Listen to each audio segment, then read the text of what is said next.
জুবিন গাৰ্গৰ হত্যা কৰাৰ পাছতে অজয় ফুকন কাৰাবন্দী হৈছিল এই মুহূৰ্তত আৰু এটা খবৰ আমি বাৰ্তা মই দিব বিচাৰিছোঁ আমাৰ যিসকল দৰ্শকে চাই আছে যে জুবিন গাৰ্গে গোৱা 500ৰো অধিক গান একমাত্ৰ যিজন সংগীত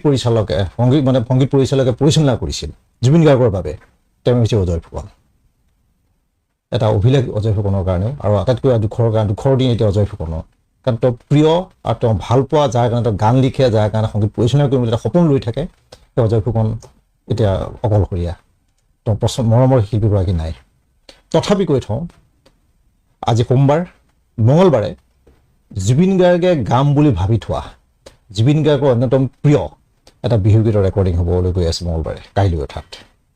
চেনাই বা খৰুৱা খগেন গগৈৰ সৈতে ষ্টুডিঅ'ত কাইলৈ ৰেকৰ্ডিং হ'ব জুবিন গাৰ্গ নাই দুখৰ যদিও জুবিন গাৰ্গৰ স্মৃতিতে সেইটো ৰেকৰ্ডিং কৰিব প্ৰথমেই মানে অজয় ফুকনক সুধিব বিচাৰিছোঁ জেলত কিমান দিন থাকিলা 22 দিন হৈ গ'ল 22 দিন মান থাকিব লগা হ'ল 22 দিন হয় এই এটা আগতে সুধিম যে জেললৈ যোৱাৰ দুখটো কি আছিল কি কাৰণ মানে সাধাৰণতে জেললৈ এনেইতো নাযায় সকলোকে নিনিয়ে মই জেল খাইছিলোঁ বাৰু তথাপি যে জেললৈ যোৱাৰ কাৰণটো কি আছিল জেলত দিয়াৰ কাৰণটো কি আছিল আচলতে কিছুমান মিছা অভিযোগ কিছুমান মিছা প্ৰবাদ আৰু য'ত নেকি আমি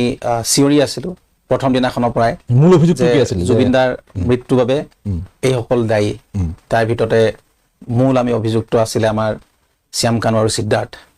আৰু এওঁলোক যেতিয়া মুকলি আকাশৰ তলত ঘূৰি ফুৰিছিলে তেতিয়া আমাৰ মনত যিহেতু আমি ইমান ডাঙৰ এজন মানুহ ইমান প্ৰাণৰ ইমান কাষৰ ইমান ওচৰৰ এজন মানুহ আমাৰ সপোন আছিলে জুবিন গাৰ্গ ডাঙৰীয়া জুবিন দা আমাৰ সপোন আছিলে এই সপোনৰ মানুহজনক যেতিয়া তেওঁলোকে মই তেতিয়া হত্যা বুলি নকওঁৱেই যে তেতিয়া তেওঁলোকৰ কাৰণে মৃত্যু হ'ল তেওঁলোকৰ হেমাহি কাৰণে তেওঁলোকৰ অৱহেলাৰ কাৰণে সেইবিলাক কথা মুক্ত মনেৰে চিঞৰিছিলোঁ আৰু লগতে সিদ্ধাৰ্থ শৰ্মা আহি তেওঁ ফ্লেটত লুকাই আছে বুলি এক সংবাদ মাধ্যমৰ যোগে আমি যি বাতৰি পাইছিলোঁ সেই বাতৰি পোৱাৰ পিছত সমগ্ৰ অসমৰ মানুহ আচলতে ক্ষোভিত হৈছিলে তাই সমান্তৰালভাৱে সিদ্ধাৰ্থ অহা ঘৰত বহুত মানুহ সমবেত হৈছিল তাতে ময়ো এটা সংবাদ প্ৰতিষ্ঠানৰ এটা টক শ্ব'ত অংশগ্ৰহণ কৰিব গৈছিলোঁ আৰু তাতে সোমাওঁতে অকণমান পুলিচ আৰু তাৰে যি মানুহ আছিলে বিভিন্ন জুবিন অনুৰাগী আছিল তেওঁলোকৰ মাজত অলপ মানে ঠেলাঠেলি হৈছিলে আৰু সেই আৰক্ষীৰ লগত অকণমান ঠেলাঠেলি হৈছিল সেই সময়খিনিতে মই গৈ পাইছিলোঁ আৰু মোৰ উদ্দেশ্য এইটো নাছিল যে তাতে মানে আৰক্ষীসকলৰ লগত মানে বাক বিতণ্ডা বা তেনেকুৱা ঠেলাঠেলি কৰা কিন্তু মই লগে মই সংবাদ মাধ্যমৰ যিসকল সংবাদকৰ্মী আছিল তেখেতসকল সাক্ষী আছিলে আৰু তেখেতসকলৰ লগত মই তাতে বহি আছিলোঁ কাৰণ তেওঁলোকে কৈছিল যে অজয় দা আপুনি ইয়াতে আহিছে যিহেতু অকণমান বহি থাকক কাৰণ কিয় এটা পৰিস্থিতিটো বেলেগ ধৰণৰ হৈ গ'ল তাৰপিছতে মই গৈ পাইছোঁ পুৱাৰ জাষ্ট 2 মিনিটৰ আগত মানে পুলিচৰ গাড়ী এখন ওলাই গৈছিলে সিদ্ধাৰ্থৰ ঘৰৰ পৰা তেতিয়া মানে সেই গাড়ীখন কোনোবাই মানে শিলগুটি মাৰিছিলে তো এনেকুৱা ধৰণৰ কথা তাৰ মানুহৰ মাজত তাৰপিছতে মোক বহুৱাই সংবাদ মাধ্যমত যিহেতু মোক সকলোৱে চিনাকি মোৰ লগত ভাল আৰু তেওঁলোকে মোক মানে যথেষ্ট মৰম আদৰ কৰে তো আমি বহি আছোঁ কথা পাতি আছোঁ বাইট দি আছোঁ তাৰপিছত মই কৈছোঁ বাইটত যে যিহেতু ইয়াতে সিদ্ধাৰ্থ নাই বুলি কৈছে আৰু নথকা মানুহজনৰ বিচাৰি কিনে ইয়াতে যদি অনাহকে মানুহ এনেই গোট খায় তো বাকী মানুহখিনিৰ কাৰণে অকণ অসুবিধা হয় এই কথাটো মই কৈছিলোঁ যে পুলিচে নহওক যোনেই নহওক এনাউন্স কৰি ভালদৰে ডাঙৰকৈ মাইক বা কিবা এটা পুলিচৰ যিটো হেৰি থাকে সেইটোৱেদি অলপ কৈ দিলে এটলিষ্ট মানুহখিনি ঠাণ্ডা হ'ব কিন্তু সেয়া আৰু তাত ঘটনা তেওঁলোকে অলপ বেছি হেৰি হ'ল তাৰপিছতে এতিয়া সংবাদ মাধ্যমত যেতিয়া দেখিলে যে বাইট দি আছে অজয় ফুকন তাত আছে আৰু এফালে অলপ দূৰত্বত ভিক্টৰ দাস আৰু বিকাশ অসমো আছিলে সেই তেওঁলোক কিন্তু আমাৰ লগত নাছিল পিছত এই ভিক্টৰ দাসকো তাতে আনি বহুৱাই থোৱাৰ পিছত তাৰপিছত আমাক লাহেকৈ কোনোবা ওপৰৰ পৰা অৰ্ডাৰ আহিল বুলি ক'লে যে তেওঁলোকক মানে গ্ৰেপ্তাৰ নহয় তেতিয়া আটক কৰিছিলে ডিটেইন কৰিছিলে আৰু তাৰ পিছত তেওঁলোকে গ্ৰেপ্তাৰৰ নাটকখন এখন পিছত ৰচিলে আৰু লগে আমাৰ কোনো গ্ৰাউণ্ড নথকাৰ কাৰণে আমাক পিছৰ দিনা লগে আমাক কোৰ্টে আচলতে আমাক জামিনো দিলে আৰু আমাৰ যিখন আদালত আছিলে আদালতে আমাক জামিন দিয়াৰ পিছত আকৌ আমাক তেওঁলোকে কোৰ্টৰ সন্মুখৰ পৰাই আকৌ ধৰি নিছে সেই তেতিয়াই কিছুমান বেলেগ য'ত আমি নাই য'ত জড়িত নাই যিটো বিষয়ক লৈ আমি জড়িত নহয় এনেই গোচৰ আৰু মানে সেইখিনি ভুৱা গোচৰ জাপি দি তেওঁলোকে আমাক এৰেষ্ট কৰি তাৰপিছত পিছৰ দিনা যেতিয়া আকৌ কোৰ্টলৈ নিলে হাজিৰ কৰিবলৈ তাৰপিছত কোৰ্টত তেতিয়া আমাৰ উকিল আৰু সেই মাজত মানে যুক্তিতৰ্ক দেখুৱালে, কিন্তু তথাপিতো আমাক জামিন নিদিলে, আমাক ন্যায়িক জিম্মাত দিলে। ন্যায়িক জিম্মাত দিয়াৰ পিছত গোটেই কথাখিনি অলপ পলিটিকেলাইজ হৈ গ'ল, যে অজয় ফুকন হয়তো কংগ্ৰেছৰ ফালৰ পৰা এনেকুৱা। এতিয়া কংগ্ৰেছে হওক যোনেই হওক, এতিয়া জুবিনদাৰ মৃত্যুৰ পিছত সকলোৰে অধিকাৰ আছে যে সকলোৱে মাত মতাৰ অধিকাৰ সকলোৱে আছে। ইয়াত ৰাজনীতি কৰাৰ কোনো কথা নাহে। আৰু এইবিলাক কথাই হয়তো মুখ্যমন্ত্ৰী ডাঙৰীয়াক কোনোবাই, আমাৰেই ওচৰৰ মানুহ, আমাৰেই ধৰক জুবিনদা আশে পাশে থকা বা কোনোবা কাষৰ মানুহে অলপ বেলেগ ধৰণেকে লগাই দিছিলে, আৰু সিহঁত মানে মিছগাইড কৰিছে। আৰু সিহঁতে এতিয়া নহয়, আগৰ পৰাই অজয় ফুকনক মানে তেওঁলোকৰ টাৰ্গেট থাকে। কাৰণ কিয়, মই যেতিয়ালৈকে জুবিনদাৰ লগত একেবাৰে গা লাগি আছিলোঁ, জুবিনদাৰ গাত আঁচু এটা পৰিব দিয়া নাছিলোঁ। জুবিনদাক কোনোবাই যদি কিবা ধৰণৰ বিতৰ্কলৈ মানে লৈ যাব খোজে, সেইবিলাক আমি বন্ধ কৰিছিলোঁ। আমি সেই বিতৰ্কৰ বিৰুদ্ধে আমি প্ৰতিবাদ কৰিছিলোঁ, আৰু সেই এনেকুৱা প্ৰতিবাদ কৰি সেনেকুৱা বিতৰ্ক আমি মানে স্তব্ধ কৰি দিছিলোঁ, ৰখাই দিছিলোঁ বা সকীয়াই দিছিলোঁ সেইসকলক, যে জুবিন গাৰ্গক লৈ বিতৰ্ক নকৰিব, কাৰণ সমালোচনা নকৰিব। জুবিন গাৰ্গ অসমৰ এক সম্পদ হয়, জুবিন গাৰ্গৰ ক্ষেত্ৰত সকলো মাফ আছে। আৰু জুবিন গাৰ্গে এনেকুৱা ধৰণৰ কাম কৰা নাই যি সমাজৰ বাবে বেয়া, যি আমুকৰ বাবে। মুক্ত মনেৰে তেওঁ আচলতে কোনো খাতি নকৰাকৈ কথা কয় কাৰণে কাৰোবাৰ চকুত হয়তো বেয়া হ'ব পাৰে, বা মঞ্চত কেতিয়াবা অলপ বেলেগ ধৰণৰ আচৰণ কৰে কাৰণে। কাৰণ কিয়, এখন ষ্টেজত যেতিয়া এজন শিল্পীয়ে যি ষ্টেজখন তেওঁ হয়, তাত বেলেগ বেলেগ ধৰণৰ হ'ব পাৰে, আৰু সেইখিনি জুবিন গাৰ্গৰ ক্ষেত্ৰত কোনো মানে অসভ্যালি নহয় বুলি আমি ভাবিছিলোঁ, আৰু সেইকাৰণে সেইবিলাক প্ৰতিবাদ কৰিছিলোঁ। আৰু এনেকুৱা ধৰণৰ জুবিন গাৰ্গক সদায় ভালদৰে ৰাখিবলৈ, সংৰক্ষণ কৰিবৰ কাৰণে জুবিনদাক আমি সদায় কৈ থাকোঁ, তেওঁক এটা সুৰক্ষা প্ৰদান কৰিবৰ কাৰণে। কিন্তু সেইখিনি কথা এচাম মানুহে সহ্য কৰিব পৰা নাছিলে, কাৰণ কি সেইখিনি কৰিবলৈ যাওঁতে হয়তো অজয় ফুকনে ক'ৰবাত জুবিন গাৰ্গৰ বেছি মানে আপোন হৈ যায়, জুবিন গাৰ্গে বেছি মৰম কৰে, জুবিন গাৰ্গে বেছি ইম্পৰ্টেঞ্চ দিয়ে। সেইখিনি কথা হয়তো জুবিনদাৰ আৰু আশে পাশে মুখ্যমন্ত্ৰী এটা অভিযোগ আনিছিলে যে জুবিন গাৰ্গে বেয়া পাইছে, জুবিন গাৰ্গে তেওঁক মানে ডেফিনেটলি সেই কাহিনীটোৱে কৈছোঁ, যে সেই কাহিনীটোৱে আছিলে কা আন্দোলনৰ সময়ৰ ঘটনা। যে কা আন্দোলনৰ সময়ত আমি এক নেতৃত্ব বহন কৰিছিলোঁ, আৰু যিয়ে নহওক যে কা আন্দোলনটো আৰম্ভ কৰিছিলোঁ আমি 3জন ল'ৰাই, আমি চানমাৰী ফিল্ডৰ পৰা, আমি শিল্পী সমাজৰ হৈ। তাৰপিছতে 400 ঢুলীয়া আপাৰ আছামৰ পৰা ঢুলীয়া নাচনী তেওঁলোক আহি আমাৰ লগত অংশগ্ৰহণ কৰিলে। আৰু কা আন্দোলনৰ প্ৰথম যিদিনা আমাৰ আন্দোলন আছিলে, সেইদিনা প্ৰতিবাদী কাৰ্যসূচী, সেইদিনাই আমাৰ লগত বৰষাৰাণী বিষয়া, উৎপল দাস, নিশিতা গোস্বামীকে ধৰি অসমৰ প্ৰায় সংখ্যক শিল্পী, পিছলে মানস ৰবীন ককাইদেউৰ পৰা আদি কৰি সকলোখিনি শিল্পী, ভিগুৰ কাশ্যপৰ পৰা আমি গোটেই বহুত দেখিছোঁ যে আহি সকলোখিনি আমাৰ সেই প্ৰতিবাদী কাৰ্যসূচীত অংশগ্ৰহণ কৰিলে। আমি প্ৰথমে 300-400 মানুহ ওলাইছিলোঁ, কিন্তু যেতিয়া আমি চানমাৰী ব্ৰিজখন জাষ্ট ক্ৰছ কৰিছোঁ, দেখিছোঁ পিছফালে 10,000 মানুহ। তাৰপিছত আমি প্ৰতিদিন টাইমৰ অফিচটো যেতিয়া পাইছোঁ আমাৰ আছাম ট্ৰিবিউনৰ, তেতিয়া দেখিছোঁ আমাৰ পিছফালে 50,000 মানুহ। আৰু যেতিয়ালৈকে আমি লতা হিল পাইছোঁগৈ, আমি শ্বহীদ ভৱনৰ ওচৰত পাইছোঁগৈ, আমি শ্বহীদ ন্যাসৰ ওচৰত, তেতিয়া দেখিছোঁ আমাৰ লগত প্ৰায় মানে 80,000 মানুহ, গোটেই মানে একদম গোটেই মানুহে মানুহ। তাৰপিছত প্ৰথম দিনা সেই কাৰ্যসূচী সফল হ'ল, দ্বিতীয় দিনা কাৰ্যসূচী সফল হ'ল। তাৰপিছত জুবিনদাই আহি, জুবিনদাক আমি আগতে কৈছিলোঁ যে আমি এনেকৈ উলিয়াইছোঁ, জুবিনদা তেতিয়া ডিব্ৰুগড়ত আছিলে, আৰু কৈছে যে মই গৈ আছোঁ, তহঁতি কৰি থাক। তাৰপিছত তেওঁ আহিলে, তেওঁ আমাৰ লগত অংশগ্ৰহণ কৰিলে। তাৰপিছত তেওঁ নেতৃত্বত আৰু আন্দোলনটো বেলেগ ধৰণৰ এক জোৰদাৰ হৈ গ'ল। তাৰপিছত আন্দোলন হৈ গৈ আছে। তাৰপিছতে 2টা ফৈদ ওলালে, এটা ফৈদে যে ৰাতি হ'লে আন্দোলন নকৰে, 5 বজাৰ আগে, আৰু ফিল্ডত তেওঁলোকে আন্দোলন কৰিব, মানে এটা অফিচিয়েল নিয়ম উলিয়ালে। তাৰপিছত তেওঁলোকে ফিল্ডৰ মাজত সাংস্কৃতিক অনুষ্ঠান কৰি এনেকৈ সোমোৱাই দিলে, যিটোত আমি অলপ বিৰোধ কৰিছিলোঁ যে আন্দোলন হ'ব লাগে। তাৰপিছতে জুবিনদাক লৈ তেওঁলোকে টনা আজোৰা কৰিলে। আমি এটা ফালে আছিলোঁ, এটা ফালে সিহঁত আছিলে। তাৰপিছত জুবিনদা আমাৰ ফালেও আহে, তেওঁলোকে যায়, কিন্তু জুবিনদাই এইখিনি কথা গম পোৱা নাছিল যে আন্দোলনটো দুভাগ হৈছে। কিন্তু তাৰপিছত যেতিয়া আমি এটা বৃহৎ এটা মুভমেণ্ট আমি দিবৰ কাৰণে চেষ্টা কৰিলোঁ, যে আমি এটা সিদ্ধান্তত আমি উপনীত হৈছিলোঁ গোটেইখিনিক একত্ৰিত কৰি। তাতেই আমাৰ মানে প্ৰশান্ত ৰাজগুৰু ডাঙৰীয়াৰ পৰা, আমাৰ নেকিবুজামান ডাঙৰীয়াৰ পৰা, আমাৰ যিমানখিনি মীৰা বৰঠাকুৰে হওক বা অদীপ কুমাৰ ফুকনে হওক, যিমান অসমৰ বুদ্ধিজীৱী আছিল, সাহিত্যিক আছিলে, জাহ্নু বৰুৱাৰ ছবি পৰিচালকৰ পৰা, চন্দ্ৰমোদয়ৰ পৰা, যিমান চলচ্চিত্ৰ পৰিচালক, অসমৰ গুণী জ্ঞানী বুদ্ধিজীৱী, অসমৰ জাতীয় সংগঠন, আমি আছুৰ পৰা প্ৰতিনিধি আমি বিচাৰিছিলোঁ, AJSBৰ পৰা আহিছিলে, জনগোষ্ঠীয় সংগঠনবিলাকৰ তাৰ পৰা আহিছিলে, যে এটাই আছিল যে আমি যিসকল কা আন্দোলনৰ প্ৰতিবাদকাৰী কাৰাৰুদ্ধ হৈ আছে, তেওঁলোকৰ মুক্তি দাবীত আমি 1 লাখ মানুহ আমি খানাপাৰা ফিল্ডত সমবেত হ'ম। লগতে মূল কথা আছিল যে অখিল গগৈ ডাঙৰীয়াক আমি বিনা চৰ্তে মুক্তি দিব লাগে বুলি আমি প্ৰতিবাদ কৰা। অখিল গগৈ ইতিমধ্যে গ্ৰেপ্তাৰ হৈ আছিল। এইখিনি আছিলে, আৰু এই মুভমেণ্টটো যেতিয়া আমি আগবঢ়াই জাষ্ট নিবলৈ খোজোতেই তাৰপিছত জুবিনদাক সেই পক্ষটোৱে আৰু জুবিনদাৰ লগত গাতে লাগি থকা নাম মই এতিয়া নকওঁ, তেওঁলোকে নিজে গম পাইছে। আৰু তেওঁলোকৰ জুবিন দাই তেওঁলোকৰ সেই কথামতে জুবিন দাৰ ফেচবুক পেজটো তেওঁলোকে চলায় আৰু তেওঁলোকে তেতিয়া আৰু এই আৱৰণখনত তেতিয়া আচলতে এই সিদ্ধাৰ্থ নিচিনা এনেকুৱা ধৰণৰ মুখা পিন্ধা মানুহ আছিলে। এই সিদ্ধাৰ্থত আছিলে, সিদ্ধাৰ্থ শৰ্মাহঁতে এইটো বিৰোধ কৰিছিল আছিলে সিদ্ধাৰ্থ শৰ্মা, শেখৰ, গোটেইখিনি আৰু দুই আছে কালপ্ৰিত। তেওঁলোকে গোটেই কথাটোক বেলেগ ধৰণে নি তাৰপিছত জুবিন দাক বেলেগ ধৰণে লগাই তেওঁলোকে ফেচবুকত লিখি দিলে। তোমাক শত্ৰু সজাই দিলে, জুবিন দাই তেতিয়া ক'লে যে ই আপোনাৰ নাম লৈ আমুক আমুক আমুক আমুক কৰিছে, এনেকাৰণে ইয়াক আপুনি লিখিব লাগে, আমি ফেচবুকত লাগে লিখি দিওঁ, আপুনি এইটো হেৰি কৰি দিয়ক। তাৰপিছত সেই কথাখিনিয়ে যেতিয়া জুবিন দা তেতিয়া মানে এটা হেৰিয়ত নাছিলে, তেওঁ টেনচনত আছিল। আৰু আমি কলাগুৰু নহয়, কলাগুৰু ফেষ্টিভেল মানে কলাগুৰু আমি মহোৎসৱ পাতিব লৈছিলো আমি টংলাত। তেতিয়াই সেই মুহূৰ্ততে আচলতে জুবিন দাই কৈছিল যে অজয় ফুকন মোৰ কোনো ইয়াত জড়িত নহয় বা ফেন ক্লাবৰ লগত নহয়, সেই টংলা অধিৱেশনখনতো যাতে মই অংশগ্ৰহণ নকৰো, তেনেকুৱা ধৰণৰ মানে বাৰ্তা দিছিলে। হ'ল ডেফিনেটলি। আৰু সেইটোতো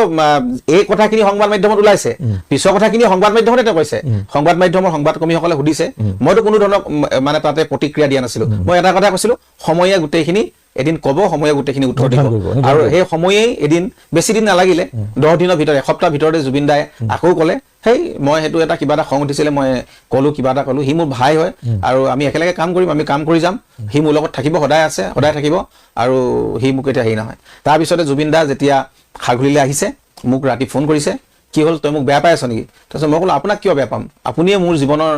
মানে সৰ্বস্ব হয় আৰু যাক মই গুৰু বুলি ভাবোঁ, যিজন মানুহ মোৰ কাৰণে সপোন আছিলে, আপোনাক বেয়া পোৱাৰ কোনো হেৰি নাহে। কাৰণ কিয়, কিন্তু এটাই কথা, আপুনি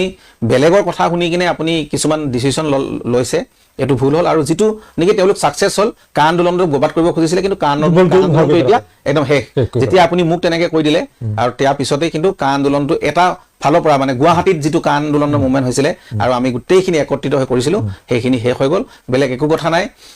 মানে চৰকাৰেও জবাবদিহি হ'ল হয় আচলতে, যদি আমি কেইদিনমান ধৈৰ্য ধৰি কিনে কা আন্দোলনখন যদি চলাই নিব পাৰিলো হয়। তাৰপিছত আমি ধুনীয়াকে আকৌ কাম কৰিছা, আমি কাম কৰিলো, একেলগে আকৌ ফুটবল খেলিব গ'লো। মই বহু কথা কিছু কথা পাতিব লাগিব, সময় নহ'ব, কিন্তু মই আৰু জানিব বিচাৰিম, হয়তো আমাৰ দৰ্শকে জানে, বহুতে জানে বহুতে নাজানে, যে অজয় ফুকনৰ সংগীত পৰিচালনাত গোৱা জুবিন গাৰ্গৰ আটাইতকৈ জনপ্ৰিয় গান 5টা, বহু গান আছে। মই অজয় ফুকনৰ দৃষ্টিৰে জুবিন গাৰ্গে কণ্ঠ দিয়া যি অসমীয়া মানুহৰ হৃদয়ত আছে যিবোৰ গান, 5টা গান হয়। তাৰ ভিতৰতে আচলতে সেই তিনিটা শব্দ পৃথিৱীত শ্ৰেষ্ঠ বুলি আমি কওঁ, মা, দেউতা আৰু ভগৱান। আৰু এই তিনিটা শব্দৰে মই সৃষ্টি কৰা গান জুবিন দাই গাইছে, আৰু তিনিটাই চুপাৰ টুপাৰ। যেনেকে গানেতি গুৱানা ও মা, হাত বুলাই দিয়ানা ও মা, এইটো যিটো গান গোটেইখিনি মোৰ গোটেই সৃষ্টি লিখিছা তুমি? আমি লিখিছো মই আৰু লগত অভিজিত ভট্টাচাৰ্য ডাঙৰীয়া আছে, আমি দুইগৰাকী লিখিছো। তাৰপিছতে দেউতাটো, অ মোৰ দেউতা, খোজে খোজে তুমি মোৰ ছায়া, হ'ব দৰে শেষ নহয় তোমাৰ কথা, অ দেউতা, মনে যদি তোকে চকুলো নিচুকাই দিবানে ও দেউতা, সপোনে যদি হেৰাই ঠিকনা বিচাৰি দিবানে ও দেউতা, শোকত যদি বিষাই বুকু তুমি কান্দিবানে দেউতা, ও মোৰ দেউতা, খোজে খোজে তুমি মোৰ ছায়া, হ'ব দৰে শেষ নহয় তোমাৰ কথা, ও মোৰ দেউতা। ভগৱান বিষাদ বেদনাই বুকুতে খুন্দিয়াই, মৰমে কান্দিছে হাই পাই হেৰুৱাই, দুখে আৱৰিছে আজি আশাৰ সমাধি বিচাৰি, দুচকুৱে চকুলোৱে মনকে বুজাই, ভগৱান ৰচিলা মায়াৰ পৃথিৱী, ভগৱান ৰচিলা মায়াৰ পৃথিৱী, এই তিনিটা গানেই আচলতে মই নিজেই অলপ হেৰি হৈ গৈছো মোৰ জীৱনৰ শ্ৰেষ্ঠ দেউতাৰ মা হয়। ভগৱান এই গানকেইটা ভগৱান তাৰপিছত আছিলে জুবিন অ গাৰ্গৰ অ মায়া কি যে মায়া জীৱন মায়াৰে খেলা অ মায়া কি যে মায়া জীৱন মায়াৰে খেলা এইটো এটা খুব জনপ্ৰিয় মানে এইখিনি গান হ'ল মিলিয়ন মিলিয়ন মানে আৰু এটা 5টা আৰু আছে তাৰ ভিতৰতে জোনবাইলৈ চিঠি ধিমি ধিমি জোনাক জোনাক ভৰা বুকুৰে কাহিনী এইটো এটা জোনবাইলৈ চিঠি তাৰপিছত কাজল কাজল কাজল দুচকুতে এসাগৰ মৰম আছে তাৰ বাবে মোৰ মনটো মাতে প্ৰতিদিন প্ৰতিপলে হিয়াই হিয়াই তুমি মোৰ মাথো মোৰ কাজল কাজল কাজল দুচকুতে এইটো এটা নীলা নীলা দুচকুত কাজল সানিলে আই ঐ দেহি মৰম লাগে ভিজা ভিজা উঠতে মৰম সানিলে আই ঐ দেহি মৰম লাগে বিজুলী চমকা চাৱনিয়ে হৃদয় কপোৱা হাঁহিতিয়ে আই ঐ দেহি মোৰেনো মন সৰি নিলে নীলা নীলা দুচকুত কাজল সানিলে আই ঐ দেহি মৰম লাগে জয় মই জনম জনম তোমাৰে হৈ ৰম কসম কসম তোমাৰে কসম যুগে যুগে বৈ যাব প্ৰেমৰ নদী পৃথিৱী হৈ ৰব আমাৰ সাক্ষী জনম জনম তোমাৰে হৈ ৰম কসম কসম তোমাৰে কসম ধন্যবাদ মই আমি মেক্সিম গৰ্গীৰ মা পঢ়িছিলোঁ হয় একাধিকবাৰ পঢ়িছোঁ আৰু অসমীয়া সংগীতৰ জগতত বাকী সকলোখিনি গানেই যুগমীয়া মই ভাবোঁ যে মা মা আৰু দেউতা চিৰকাল অজয় ফুকনটো সদায় নাথাকে আমি সদায় নাথাকোঁ জুবিন গাৰ্গ যুগমীয়া গান মই যে অসমীয়া সংগীতৰ গোটেইখিনি গানেই থাকিব কিন্তু এই দুটা গান বিশেষভাৱে যে পিতৃ আৰু মাতৃক যিটো বন্দনা অসমীয়া সমাজত বা ভাৰতীয় সংস্কৃতিত বা পৃথিৱীত বহুত উপন্যাস হৈছে বহুত কবিতা হৈছে বহুত ধৰণৰ হৈছে কিন্তু এই দুটা গানে অজয় ফুকনকো সংগীতৰ জগতত বেলেগ ধৰণে প্ৰতিষ্ঠা কৰিলে জুবিন গাৰ্গক নিজে এক সম্পদ জুবিন গাৰ্গ নিজে এক কিংবদন্তি পুৰুষ কিন্তু এই দুটা গান জুবিন গাৰ্গৰ কাৰণে মাইলৰ খুঁটি হৈ সদায় থাকিব আৰু আমাৰ আচলতে জুবিন দা মোৰ যেতিয়া এয়া অসমবাসী ৰাইজলৈ আচলতে শ্ৰেষ্ঠতম উপহাৰ মই নিজেই গানটো শুনি মই নিজেই অকণমান মানে হেৰি হৈ গৈছোঁ মানে জুবিন দায়ো আচলতে নাজানো মানে কি দি গ'ল এয়া চাগে আচলতে মোৰ কাৰণে বহুত এক ডাঙৰ প্ৰাপ্তি হয় আৰু মোৰ নিজৰ ভাবোঁ যে মই এতিয়া শুনি থাকোঁতে মই অলপমান ইম'চনেল হৈ গৈছিলোঁ যা হওক মানে তথাপিও আৰু কথা ক'ম অজয় ফুকনে জুবিন গাৰ্গক লৈ আৰু কি পৰিকল্পনা আছিল পৰিকল্পনা বহুত আছিলে আৰু মই জীয়াই থাকোঁতে মই প্ৰায় ইণ্টাৰভিউবিলাকত মই কৈছিলোঁৱেই প্ৰথম কৈছিলোঁ যে এই যিখন আৱৰণ আজি যিসকলে জুবিন দাক মানে হত্যা কৰিলে মই এই আৱৰণখন ফালি পেলাব খুজিছিলোঁ আৰু মই বহুতবাৰ কৈছিলোঁ বহুতবাৰ মই উনুকিয়াই দিছিলোঁ কিন্তু সেই সময়ত মোৰ কথা কোনেও নুশুনিলে মই ডেফিনেটলি কাৰণ জুবিন দাক তেওঁলোকে মানে বিপদলৈ ঠেলি নিছিল আৰু জুবিন দাক শেষ কৰাৰ তেওঁলোকে যি ধৰণে কাম কৰিছিলে কাৰণ কিয় এতিয়া আপুনি এজন মানুহ যেতিয়া মই জুবিন দাৰ লগত একদম আমি মানে একেবাৰে আমি ক্লোজ অৱস্থাত জুবিন দা কেতিয়াও একেবাৰে কাষত যেতিয়া আছিলোঁ তেতিয়া জুবিন দা কেতিয়াও এনেকুৱা ধৰণৰ কোনো মানে বেমাৰ আজাৰ তেনেকুৱা খুব সঘনাই হোৱা নাছিল বা এনেকুৱা ধৰণৰ চিজাৰ এটেক নাছিলে তাৰপিছত আমাক যেতিয়া অকণমান তেওঁলোকে দূৰত মানে আঁতৰাই ৰাখিবলৈ চেষ্টা কৰিলে এই কা আন্দোলনৰ পিছত তাৰপিছত ক্ৰমান্বয়ে মানে তেওঁলোকে এখন মানে সাম্ৰাজ্য গঢ়ি তুলিলে যিখন সাম্ৰাজ্যত মানে জুবিন দাক তেওঁলোকে কেৱল মিছা মিছা আশা সপোন আৰু টকা ঘটাৰ মেচিন বনাই পেলালে জুবিন দাক কৈছিলে হয় ৰীতা চৌধুৰী বাইদেউ এটা ইণ্টাৰভিউত কৈছিল যে মোক সিহঁতে মেচিন বনাই পেলালে আৰু নহ'লে নেকি কাৰণ কিয় মানুহজন যেতিয়া আহিল ইমান এটা বেয়া বিপদৰ পৰা তাৰপিছত আমি যিসকলে আমি ফুটবল খেলিছিলোঁ, বাবু মই আমাৰ আৰ্টিষ্ট জুবিন গাৰ্গ আৰ্টিষ্ট 11 আছিলে, আমি ফুটবল খেল বন্ধ কৰিলোঁ। কাৰণ কিয়? জুবিন দাৰ স্বাস্থ্যৰ কাৰণে। জুবিন দাৰ আমাৰ জুবিন দাৰ স্বাস্থ্যটো, তাৰপিছতে আমাৰ বাকীখিনি কথা। জুবিন দাক আমি ভালদৰে ৰাখিব লাগিব। কিন্তু তেওঁলোকে কি কৰিলে? ডে বাই ডে প্ৰত্যেক দিনাই চ'ৰ্চ কৰিলে। বিহু মঞ্চত ইখনৰ পৰা যোৰহাটত কৰাইছে। জুবিন দাক তেনেকে বিহু মঞ্চত শ্ব' কৰাৰ কোনো প্ৰয়োজন নাছিলে। জুবিন দা এক ডাঙৰ সম্পদ আছিল, যি সম্পদক আমি আচলতে জীয়াই থাকোঁতে সেই কথাখিনি হয়তো বহুতে ধৰিব নোৱাৰিলে, আমি কিন্তু চিঞৰি থাকিলোঁ। আৰু সেইবিলাক কথা কৈ আছিলোঁ। সেইবিলাক কথাই আচলতে প্ৰমাণিত কৰে যে তেওঁলোকৰ এক ষড়যন্ত্ৰ, এক পৰিকল্পনা আছিল জুবিন দাক শেষ কৰা। কিন্তু আমি ভবা নাছিলো যে তেওঁলোকে হত্যা কৰিব, সোনকালে এনেকুৱা কৰিব। কিন্তু সেই আৱৰণখন হয়তো আমি লাহে লাহে তুমি বিশ্বাস কৰা নেকি যে জুবিন গাৰ্গক হত্যা কৰা হৈছে? মুখ্যমন্ত্ৰী যিটো কৈছে, মই বিশ্বাস কৰোঁ। কাৰণ কিয়? জুবিন গাৰ্গক হত্যা কৰা এইসকল যিসকল কালপ্ৰিট আচলতে এওঁলোকে প্ৰত্যেকেই নিজৰ মুখা আৰু মুখ এখন আছে, তেওঁলোকে প্ৰত্যেকেই অমিত প্ৰভা মহন্ত, এই গোটেই যিটো টীম, অমিত প্ৰভাই তেওঁলোক দায়ী। গোটেই পৰিকল্পনাটোত তেওঁলোকে সহযোগ কৰিছে। মই সেইটো কৈছো যে গোটেই পৰিকল্পনাটোত তেওঁলোকে সহযোগ কৰিছে। ইয়াৰে master mind Siddharth master mind, লগতে শ্যামকানু মহন্তক মানে হেৰি কৰি ল'লে, শ্যামকানু মহন্তক সহযোগ কৰিছে। আৰু শেখৰ আৰু সিদ্ধাৰ্থ একেলগ হৈ গৈছে, সেইটো আগৰ পৰা হৈছে। আৰু সেইটো বহুত কথাত মানে ইংগিত মানে আমি অংকটো কি তেওঁলোকৰ অংকটো এটাই কথা, সিদ্ধাৰ্থৰ অংকটো মূল আছিল। তেওঁলোকে শেহতীয়াকৈ জুবিন দাই ব্যৱসায়ত নামিছিলে, জুবিন দাই বহুতৰ লগত ব্যৱসায় কৰিছিল, এইটো হয়তো সঁচা কথা। তাৰপিছতে ঠিকা টুকুলাও আৰম্ভ কৰিছিল। সেই ঠিকা টুকুলাৰ সময়ত এতিয়া জুবিন দাৰ কি হ'ল, এটা সময়ত তেওঁ যদি অলপ পইচাৰ প্ৰয়োজন হয়, যদি 5 কোটি বা 1 কোটি টকাৰ প্ৰয়োজন হয়, তেতিয়া তেওঁ মানে হাহাকাৰ কৰিব লগা হয়। এইবিলাক কথা লাহেকৈ সিদ্ধাৰ্থক চাগে হিচাপ খুজিছে, লাহেকৈ বিভিন্ন যিসকলে জুবিন দাৰ লগত বেপাৰ বাণিজ্য কৰিছিল, ঠিকা টুকুলা কৰিছিলে, তেওঁলোকৰ ওপৰতো প্ৰেছাৰ ক্ৰিয়েট হৈছিলে। আৰু সিদ্ধাৰ্থেও তেওঁলোকক প্ৰেছাৰ ক্ৰিয়েট কৰিছিলে। তাৰপিছত সিদ্ধাৰ্থৰ হিচাপ হয়তো জুবিন দাই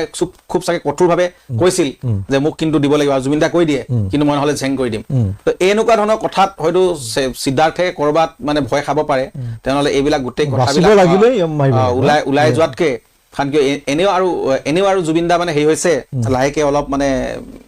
বেছি মানে মানুহজন ধৰক আজিকালি দুৰ্বল হৈছে। আৰু সেই দুৰ্বলতাৰ সুযোগ লৈ তেওঁলোকে এনেকুৱা ধৰণৰ এটা প্লেনিং মাৰ্ডাৰ কৰিছে, যিটোত মানে একদম চকুৰ সন্মুখত আপুনি দেখিলে গম পাব যে তাতে কোনো কাৰণত এজেণ্ট মাৰ্ডাৰ যেন নালাগে। আৰু কিছুমান ক্ষেত্ৰত নেগলিজেন্স যেন লাগে, যে ক'ৰবাত তেওঁলোকে অৱহেলা বা আওকাণ কৰিছে তেনেকুৱা লাগে। কিন্তু ডিঙি চেপি বা পানীত বুৰে তেওঁক বোলে এনেকে মৰা নাই, কিন্তু মানুহজনক মৃত্যু হ'ব কাৰণে এৰি দিছে। যিটোত সিদ্ধাৰ্থে ইনষ্টিগেট কৰিছে। দেখি এখন সেই ছবিখন অকলে আহিছে, কোনোবাই কৈছে যে জুবিন গাৰ্গে অকলে সাঁতুৰি গৈ আছে, লাইফ জেকেট নিপিন্ধাকে। এজন মানুহ ইমান বেছি, তেওঁ যিয়ে নহওক মানে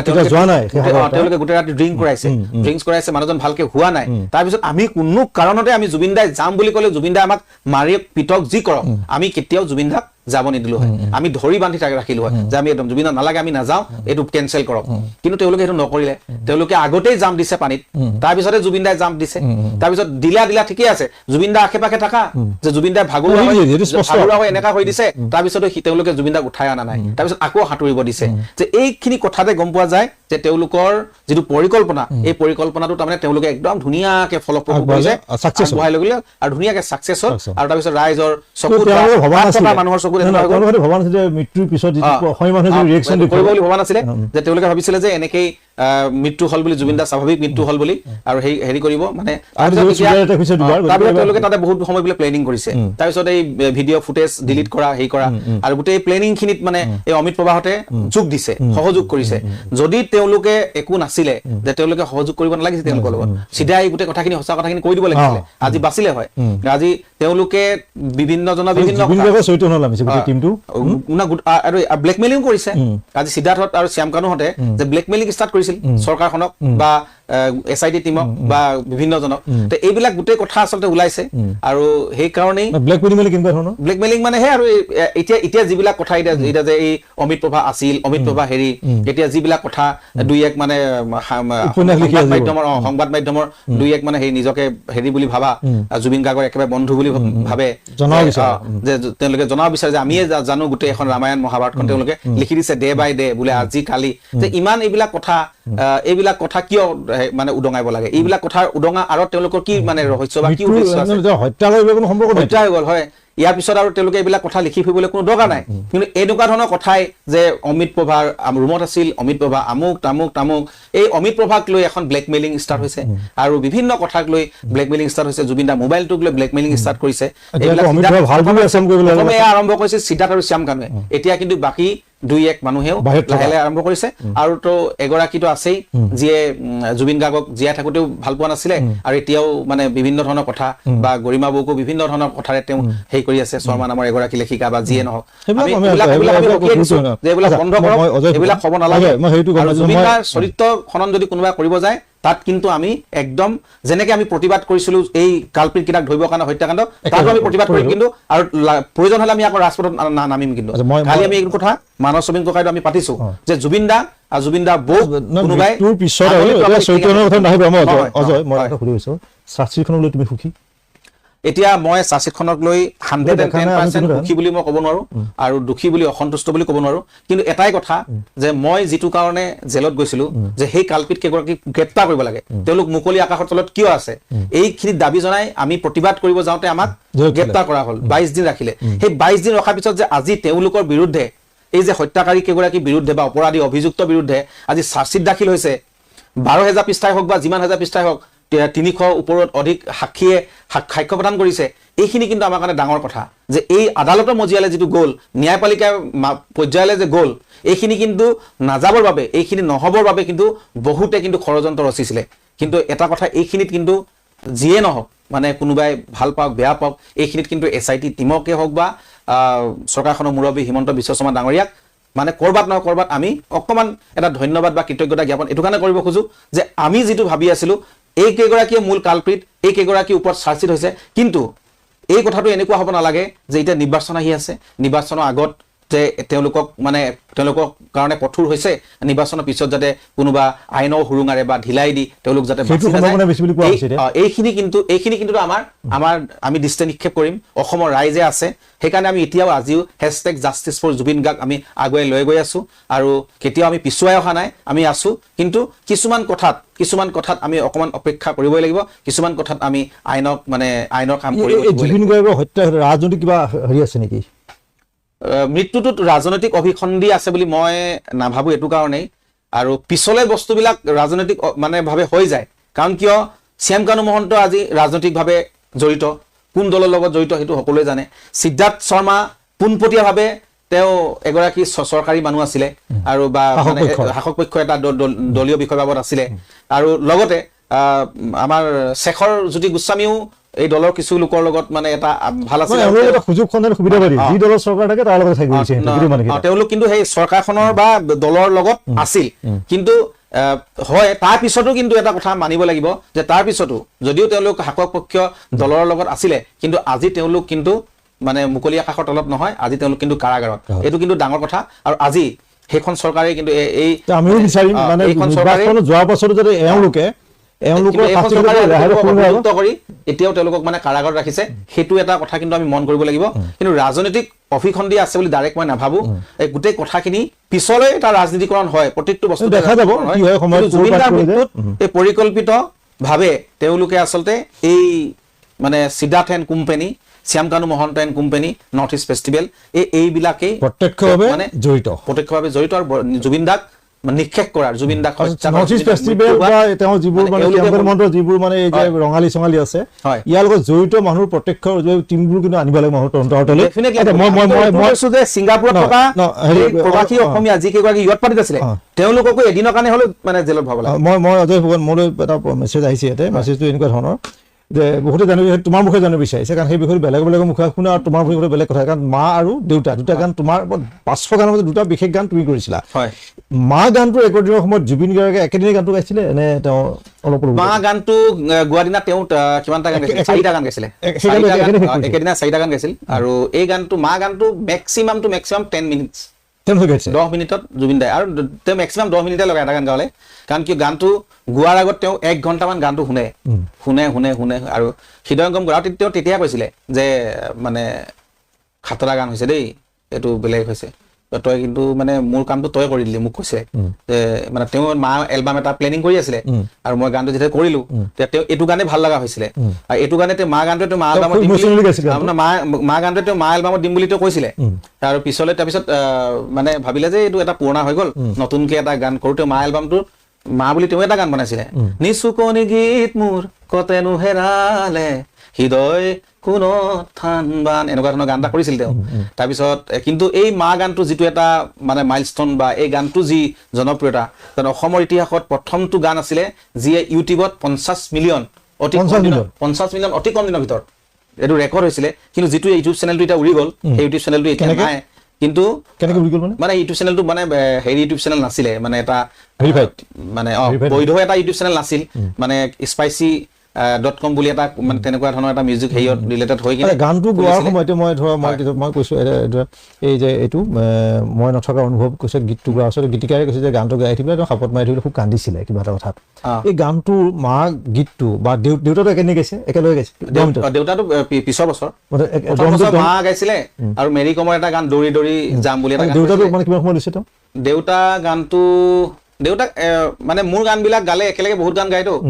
সেইকাৰণে আমি মানে টোটেল আমি 5 ঘণ্টা থাকো ষ্টুডিঅ'ত। 5 ঘণ্টাত তেওঁ ধৰক 5টা গান হৈ যায়, কিন্তু এই গান তেওঁ গাওঁতে 10 মিনিট বা 15 মিনিট মেক্সিমাম। তো অনুভৱ পিছত কেনেধৰণে কৈছে দেউতাটো গাই মাটো গোৱাৰ পাছত? তাৰপিছত মোক কৈছিলে যে মা হ'ল চুপাটো বা দেউতা এইটো মানে হ'ব, কাৰণ কি দেউতাক লৈ কোনো গান আজিলৈকে প্লেনিং কৰা নাই। অহা বছৰ কি হ'ব মানে খুৰা ভণ্টি বাইদেউ সেনেকে ক'লে। তাৰপিছত মই ক'লো অহা বছৰ মই শিকিব লাগিব। তাৰপিছত নেক্সট বছৰ আমি শিকিলো ক'ত মোৰ মা 100 মাইলছ যিটো গান কিশোৰগিৰি আছিলে ন, কিশোৰগিৰি ভিডিঅ' এলবামটো আছিলে। সেই গানটো তেখেত আছিলে, কিশোৰগিৰি আছিলে if you miss the train 100 miles. সেই গানটো আমি কৰিলো। সেইটো মানে অৰিজিনেলটো 100 মাইলছটো সকলোৱে জানে, এটা কাণ্ট্ৰি সং। ক'ত মোৰ মা, ক'ত মোৰ মা, ক'ত মোৰ মা, ক'ত মোৰ মা, ক'ত মোৰ মা পোৱা নে খবৰ, ডাৱৰত মাজত আছে নে মোৰ মাৰা দৰ। সেইটো গান 100 মাইলছ 100 মাইলছ। আৰু এই গানটো বা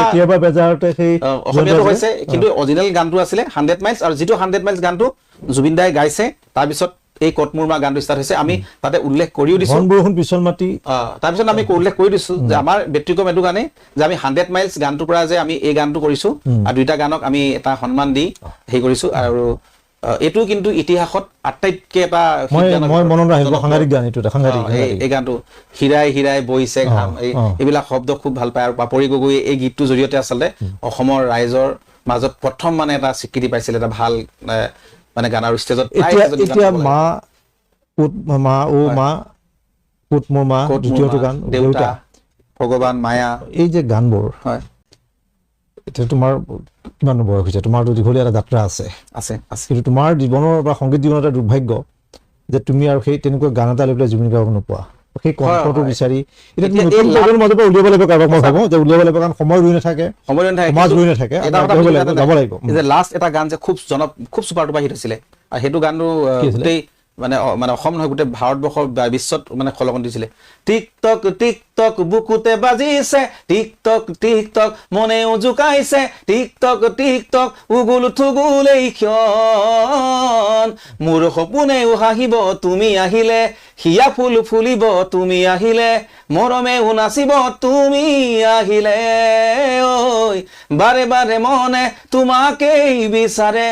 ও টিকটক টিকটক বুকুতে বাজিছে, টিকটক টিকটক মনেও জোকাইছে, টিকটক টিকটক উগুল থুগুল এই ক্ষণ। এইটো অভিজিত দাৰ মোৰ, আমি দুইগৰাকীয়ে তেনেকে আমি মিলি। আটাইতকৈ জনপ্ৰিয় গান কি আছিলে? এইটো 2025 বৰ্ষৰ আটাইতকৈ জনপ্ৰিয় গান টিকটক টিকটক। আৰু এইটো গান বহুত 100 মাইলছটো থিয়েটাৰ গান। মোৰ যিমানখিনি মেক্সিমাম হিট গান,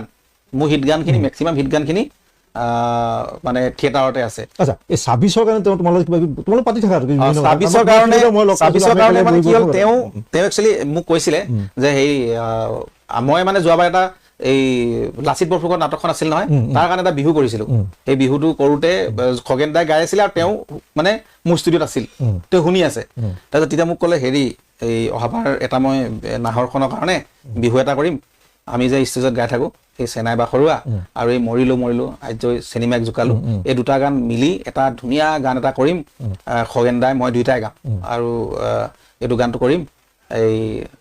ৰেকৰ্ডিং হোৱা কথা আছে তহঁতি অলপ চাই দিবি তাৰপিছত নাহৰৰ গান একদম অহা বছৰ এইটো মানে ফালিব লাগিব এনেকে তেওঁতো কৰে নহয় তাৰপিছত মই ক'লো ঠিক আছে দাদা তাৰপিছত তেওঁ সেই ক'লে এইবাৰো তেওঁ লাষ্ট যেতিয়া মানে ছিংগাপুৰ যোৱা আগত মোৰ তাতে এই কথাটি কোৱা তেওঁ শেষ গান মানে শেষ ৰেকৰ্ডিং থিয়েটাৰৰ এই বৰ্ষৰ কোৱা কথাটি কোৱা বুলি সেই গানটো যেতিয়া গাইছিলে তেতিয়া তেওঁ মোক কৈ থৈ গৈছে যে আহি ৰৈ ৰৈ বিনালে ৰিলিজ দিম তাৰপিছত এবাৰ বিহুটো কৰিম আৰু এই বিহু কৰাৰ কথা আছিল সেইখিনি কথা আচলতে তেনেকৈ থাকি গ'ল থকাৰ পিছত আমি বহুত প্লেনিং কৰিছিলোঁ তেওঁ জন্মদিনক লৈ বহুত প্লেনিং কৰিছিলোঁ চিনেমাখনক লৈ আৰু বহুত প্লেনিং আছিল সেইকাৰণে তেওঁ যিহেতু এটা বহুত দিনৰ পৰাই কৈ আছিলে এই খগেন দাৰ লগত আৰু তেওঁ ষ্টেজত কৈও যে এইটো মই কৰিম গানটো খগেন দাই মই এই গানটো গাম এইটো মোৰ মানে বহুত মন আছে আৰু তেওঁ একদম ধেমালি ইমান এই গানটো আপুনি ষ্টেজত বহুত ভিডিঅ' আছে আপুনি লগাই দেখিব একদম কেনেকুৱা মানে ধুনীয়া চেনাই বা সৰুৱা কি মৰম লগালি ঐ চকুৰে টিপতে কিনো আশা দিলি ভালৰি বোলাওতেই বুকু জ্বলাই আৰু নেমাৰিবি মোক এনেকা চেনাই বা আই জয় মৰিলো চেনিমাক জোকালো আই জয় মৰিলো শিয়াল খেদা খালো আই জয় মৰিলো ঐ কলৈ জাকি কৰো লাগে ঐ চেনিমাৰে লগতে আছিলে মোৰ লিলিমাই ঐ ভাবিছিলো চেনিমাই মাক বাপেকে গম নাপায় চেনিমাইৰে মাকজনী আকাশৰে চিলনি আহেনো খেদা মাৰি ঐ পালো বুলি নিগনি হাই জয় মৰিলো ঐ চেনিমাইক জোকালো আই জয় মৰিলো ঐ শিয়াল খেদা খালো ঐ কলৈ জাকি কৰো এইটো গানেই কাইলৈ আমি ৰেকৰ্ডিং কৰিম কোনে গাব খগেন গগৈ ডাঙৰীয়া মই গাম আৰু কণ্ঠশিল্পী থাকিব বিমান বৰুৱা অসমৰ এগৰাকী বিহু সম্ৰাট তেখেতক পৰিচালনা কৰিব দিছো গোটেই গানটো আৰু খগেন দা কাইলৈ থাকিব আমি গোটেই এটা বৃহৎ টিম কাইলৈ আমি থাকিম ড্ৰিমছত আমি কৰিম ৰেকৰ্ডিংখিনি বাকী কামখিনি মাৰ্চ ষ্টুডিঅ' হ'ব কিন্তু লাইভ ৰেকৰ্ডিং যিটো মানে সেইখিনি ড্ৰিমছত আটাইতকৈ বেছি ভাল হয় যিটো জিন্তু বৰদলৈ ষ্টুডিঅ' তৰালী শৰ্মা হাজবেণ্ড জিন্তু বৰদলৈ আৰু সেইটো ষ্টুডিঅ'ৰ পৰাই কিন্তু অসমৰ সংগীত জগতত মোৰ যাত্ৰা আৰম্ভ হৈছিলে আৰু সেই ষ্টুডিঅ'টোত মই প্ৰায় কৰিয়ে থাকোঁ যদিও মোৰ নিজৰ ষ্টুডিঅ' আছে সেই ষ্টুডিঅ'টোক মই কেতিয়াবা অজয় ফুকনৰ পৰা জানিব বিচাৰিম এটা কথা অজয় ফুকনৰ পৰা মানে বহুতে এইটো কথা যে জুবিন গাৰ্গ নাই হয় বিহু হৈ থাকিব বিহু গান লাগিব অসমীয়া সংগীত অসমীয়া সংস্কৃতি চহকী হ'বই লাগিব কাৰণ এটা পৰ্যায়ত জুবিন গাৰ্গে লৈ গ'ল ভূপেন হাজৰিকাই এটা পৰ্যায়ত লৈ গ'ল তাৰ পিছৰ পৰ্যায়ত জুবিন গাৰ্গে লৈ গুচি গ'ল এতিয়া আমাৰ জুবিন গাৰ্গৰ বৰ্তমানত মই তোমাৰ দৃষ্টিত তিনিজন সংগীত শিল্পী বিচাৰিম যে তুমি যাক লৈ যাব বিচাৰিছা বা বহুত আছে যে এই তিনিজনক লৈ মই কিছু সপোন আছে এই তিনিজনক মই কাৰণ ৰৈতো কোনো যাব নোৱাৰে সময় গৈ থাকিব গতিকে কাৰোবাৰ অপেক্ষা জুবিন গাৰ্গই বেয়া পাব নহয় যে মোৰ ৰৈ গ'ল নেকি গোটেই বস্তুটো কাৰণ ৰৈ গ'লে জুবিন গাৰ্গৰ গানবোৰ শুনা মানুহ নহয় যাব আমি আগবঢ়াই নিব লাগিব তোমাৰ দৃষ্টিত তিনিজন সংগীত শিল্পী মোৰ শেষৰ প্ৰশ্নৰ যে যাক লৈ তুমি সপোন দেখিব পাৰা এতিয়া হয় আচলতে মই দায়িত্ব বুলি ভাবোঁ তেওঁলোকৰ এতিয়া আৰু তিনিজন নাম তেওঁলোকে যাতে এইটো দায়িত্ব সহকাৰে লওক যে আগন্তুক দিনত আমিও ভাল কাম কৰিম প্ৰথম কথা অসমত মই বহুতৰ লগত গান কৰিছোঁ জুবিন দাৰ লগতো গান হিট হৈছে শেহতীয়াকৈ নীল আকাশৰ লগত কণ্টিনিউ 3 বছৰ থিয়েটাৰৰ বহুত গান হিট হৈছে জান আমাতো তোকৰ পৰা বেয়া নেপাবি দেই মই হেনো প্ৰেমত পৰিছোঁ তো মই নীল আকাশৰ কণ্ঠত এটা কিবা এটা মানে আছে যিটো কণ্ঠ আচলতে ৰাইজে ভাল পায় আৰু স্পটিফাইতে হওক বা হেৰিয়তে হওক নীলৰ ভিউৱাৰ্ছ খুব বেছি লিচনাৰ খুব বেছি আৰু সেইটো অনুপাতত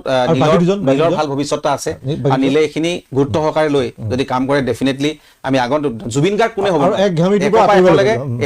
একপা এশলৈকে জুবিন গাৰ্গে আছে আৰু সেইকাৰণে জুবিন গাৰ্গ থাকিব দ্বিতীয়তে আচুৰ্য বৰপাত্ৰৰ আচলতে কিছুমান গান হে দেই মই কওঁ যে বিহুৱে হওক বা এনেকুৱা ফোক টাইপৰ গান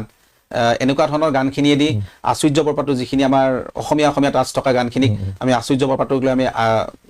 সম্ভাৱনা আছে আৰু চিত্ৰই এইখিনি দায়িত্ব সহকাৰে লওক হয় জুবিন গাৰ্গৰ ধৰক মায়াবিনীয়ে হওক বা এনেকুৱা ধৰণৰ গানবিলাক তেওঁ কণ্ঠত হয়তো এনেকুৱা ধৰণৰ গানবিলাক ভাল নালাগে কিন্তু তেওঁ ধৰণৰ গান যি ধৰণৰ এতিয়া তেওঁ গীতখিনি গান কৰিলে তেওঁ ঠাচত বিয়াই হওক বা বিদুৰ ভাইৰ গান বিভিন্ন ধৰণৰ বিহুৱে গান সেইটো আশ্চৰ্যৰ মানে কণ্ঠটো ৰাইজে ভাল পায় আৰু অসমীয়া ৰাইজৰ মাজত এটা তৃতীয়জন হ'ল প্ৰাণদীপ বুলি এগৰাকী ছিংগাৰ আছে ইচ্ছা কৰিলে এই যে গানটো যে অ মোৰে কনেং সেই গানটো যিনা গাইছিলে কনেং গানটোৱে হওক বা কিবা এটা যোৱাবাৰ থিয়েটাৰটো কাজল আনি দিম বুলি গান তাত মানে হিট হৈছিল তেওঁ কণ্ঠটো ভাল তেওঁ সম্ভাৱনা আছে আৰু এইখিনি মানুহে আচলতে এতিয়া তোমাৰ নীল আকাশ আশ্চৰ্য আৰু প্ৰাণদীপ তেওঁলোকে আগুৱাই লৈ যাব পাৰে তাৰ উপৰিও আৰু অন্যান্য আছে বহুত আছে কিন্তু তেওঁলোকে ইচ্ছা কৰিলে পাৰিব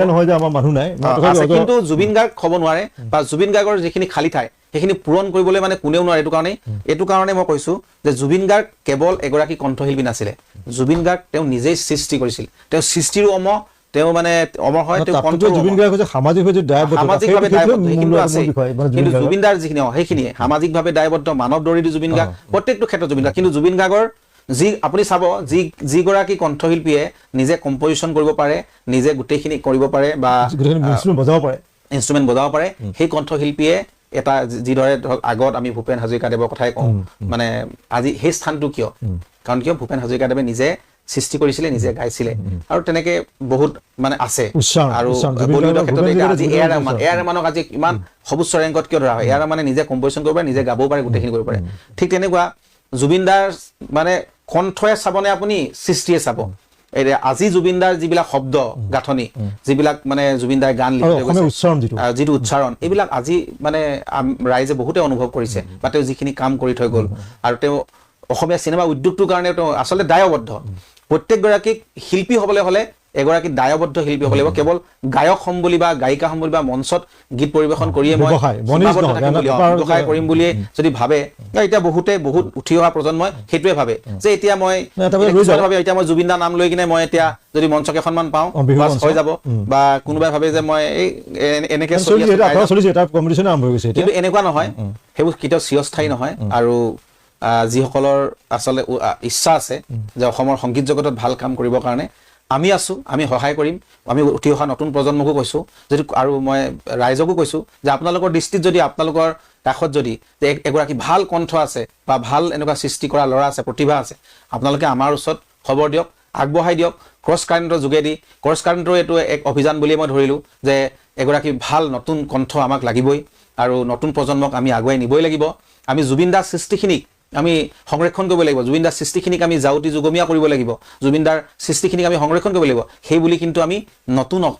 আমি আদৰিবই লাগিব নতুন লাগিবই আজি জুবিন দাই ইমানখিনি কৰি থৈ গ'ল সেইকাৰণে আজি এই জুবিন গাৰ্গ এই গোটেই জেনেৰেশ্যনখিনিয়ে জুবিন গাৰ্গৰ গান বা আমি পাইছোঁ এনেকৈ ভূপেন হাজৰিকাৰ পিছত জুবিন দাৰ পিছত আৰু কাৰোবাক লাগিব এনেকে ক্ৰমান্বয়ে যাতে অসমীয়া জাতিটোক বা অসমীয়া সংগীত জগতখনক অসমীয়া গোটেই চিনেমা উদ্যোগ আগবঢ়াই নিব মই এইখিনি আশা কৰোঁ যে আহক প্ৰতিভা আহক আমি আছো আমি আৰু কিমান বছৰলৈকে কাম কৰিম নাজানো কিন্তু যিমান দিনলৈকে কাম কৰিম আমি অসমৰ সংগীত জগতখনৰ কাৰণে ভাল সৃষ্টি ধন্যবাদ অজয় ফুকন মানে তুমি ব্যস্ততাৰ মাজতো বহুত সময় দিলা আমাক বহুত নজনা কথা গম পালো আমি যে জুবিন গাৰ্গৰ সেই সত্তাটো বিকজ জুবিন গাৰ্গৰ যিকেইটা চিৰস্মৰণীয় কেইবাটাও গানৰ বেছিভাগ তোমাৰ সংগীত পৰিচালনা বা তুমি লিখা গান আছে আৰু আমাৰ গোটেই আগ ধৰি শুভেচ্ছা জনাইছো মানে আজি সোমবাৰ কাইলৈ মঙলবাৰে তোমাৰ জুবিন গাৰ্গৰ যিটো শেষৰ গান যিটো সপোন তেওঁ দি থৈ গ'ল তোমাক দেখুৱাই গ'ল যে গানটো তেওঁ গোৱা কথা আছিলে সেই শ্ৰদ্ধা জনাই জুবিন গাৰ্গৰ নাহৰ ওলাব জুবিন গাৰ্গৰ নাহৰ চেনাই বাখৰুৱা এই গানটো এনেকে থাকিব আৰু যিখিনি ৰয়েলিটি আহিব সেইখিনি ৰয়েলিটি আমি হয় কলাগুৰু আৰ্টিষ্ট ফাউণ্ডেশ্যনক বা কোনোবা এগৰাকী শিল্পীক আমি ধন্যবাদ সহায় কৰিম কাইলৈ শুভেচ্ছা থাকিলে আমাৰ ভাল হওক আৰু আমাক এইখিনি সময় দিয়া অজয় ফুকন ধন্যবাদ ময়ো ক্ৰছ কাউণ্টাৰৰ আন্তৰিক ধন্যবাদ জ্ঞাপন